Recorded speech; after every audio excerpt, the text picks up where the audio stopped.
வணக்கமுங்க. இது நம்ம பண்ணையில் ப்ரீடிங்கில் இருக்கக்கூடிய ஒரு வெடைக்கோழி. இந்த கோழிக்கு வயது ரொம்ப அதிகங்க.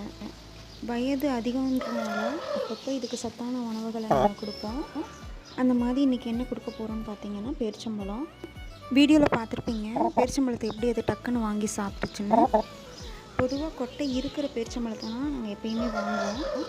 அதில் கொட்டையை எடுத்துகிட்டு பேரிச்சம்பழத்தை ரெண்டாக பொழந்து வீடியோவில் தெரிகிற மாதிரி வச்சுக்கணும். கொடுத்தோனையும் லபக்குன்னு அது சாப்பிட்டோங்க. சில கோழிங்க உடனே சாப்பிடாதுங்க. அப்படி சாப்பிடாத கோழிங்களுக்கு லேசாக வாயை ஓப்பன் பண்ணி அது உள்ளுக்குள்ளே போட்டு விட்டோம்னா டக்குன்னு முழுங்கிடுவோம். குண்டையில் சிக்காமல் இருக்கான்னு நம்ம நீவி பார்த்துக்கணுங்க. கரெக்டாக நம்ம போட்டது கீழே வரைக்கும் இறங்கியிருக்கான்னு நம்ம பார்த்துக்கணுங்க.